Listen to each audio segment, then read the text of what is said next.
Hello everyone, good morning সকলকে। তো তোমরা সবাই কেমন আছো? আশা করি তোমরা সবাই খুব ভালো আছো, আমিও ভালো আছি। তোমাদেরকে ওয়েলকাম জানাই আমার চ্যানেল জয়া ব্লগসে। তো আজকে সোমবার, আজকে সারাদিন কী করলাম সব কিছু তোমাদের সাথে শেয়ার করে নেব। তো আজকে সকালে দেখো আমাদের এখানের ওয়েদারটা কেমন, খুব সুন্দর হাওয়া দিচ্ছে। আর দেখো এই গাছে ছোট্ট ফুলটা কত সুন্দর লাগছে। তো চল এবার ঘরে গিয়ে আমি আমার সব কাজ করে নিই। তো দেখো রোজকারের মতো আমি আমার বিছানাটা ক্লিন করে এখানে কিছু জামা কাপড় কেচে দিলাম, আর আগের দিনের কিছু জামা কাপড় ছিল তো সেগুলো রোদে মেরে দিলাম।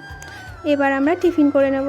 তো আজকে টিফিনে বানিয়েছি দেখো ডিম টোস্ট, পেঁয়াজ লঙ্কা ছাড়া ডিম টোস্ট বানিয়েছি।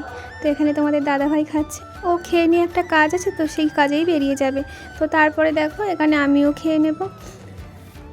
তো দেখো খেতে খেতে হঠাৎই বৃষ্টি এসে গেছে, আর দেখো আমার শুকনো জামা কাপড়গুলোও সব ভিজে গিয়েছে, কি বৃষ্টি হচ্ছে দেখো। তো তারপরে দেখো আমারও সব কাজ হয়ে গিয়েছে, আমি এদিকে ভাত বসিয়ে দিয়েছি আর এখানে দেখো বেগুন ভাজছি। তো আজকে রান্নার পুরো ভিডিওটা করা হয়নি। তো দেখো এখানে চিংড়ি মাছ দিয়ে একটা চচ্চড়ি বানিয়েছি আর এদিকে মাছের ঝাল। তো তারপরে দেখো আমার বাসন কোসন মেজে সব কিছু গ্যাসকেও ক্লিন করে নিয়েছি। তো তারপরে দেখতে দেখতে তোমাদের দাদাভাইও চলে এলো, আমি স্নান করে দেখো এখানে ঠাকুরের জল দিয়ে দেবো। তো তারপরে আমরা দুপুরবেলায় ভাত খেয়ে নেবো। দেখো তোমাদের তো আগেই দেখিয়েছিলাম কি রান্না হয়েছে, চিংড়ি মাছ দিয়ে একটা চচ্চড়ি আর দেখো মাছের ঝাল। তো এবার দেখো বিকেল হয়ে গিয়েছে, কয়েকদিন ফুচকা কাকু আসছিল না, তো আজকে যেহেতু বৃষ্টি হয়নি তো তার জন্য দেখো সন্ধ্যের দিকে যেহেতু বৃষ্টি হয়নি তার জন্য ফুচকা কাকু এসেছিলো। তো তোমাদের দাদাভাই খেয়েছিল, আমার জন্য দেখো এখানে ফুচকা নিয়ে এসেছিলো। তো তারপরে দেখো ও যেহেতু ফুচকা খেয়ে এসেছে তবুও আমার থেকে আবার দুটো খেয়ে নিল।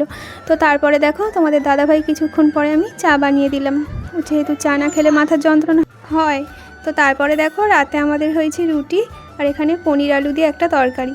আর আমাদের একটা এখানে পাশে একটা বোনের জন্মদিন ছিল তো কেক দিয়েছিল, তো সেটাই। তো তারপরে আজকে না রাতের রান্নার কোনো ভিডিও ক্লিপ নেওয়া হয়নি। তো তারপরে দেখো তোমাদের দাদাভাই এখানে খেয়ে বলছে যে খুব ভালো হয়েছে। তো তারপরে আমিও খেয়ে নিলাম। তো আজকের ভিডিওটা এতটুকুই। ভিডিওটা তোমাদের কেমন লাগলো অবশ্যই কমেন্ট করে জানাবে, আর যদি ভালো লাগে একটা লাইক করে দেবে, আর তোমাদের বন্ধুদের কাছে আমার ভিডিওটা শেয়ার করে দেবে, আর সাবস্ক্রাইব করতে কিন্তু একদমই ভুলবে না। সো গুড নাইট সকলকে, টাটা, দেখা হবে আবার নেক্সট কোনো ভিডিওতে।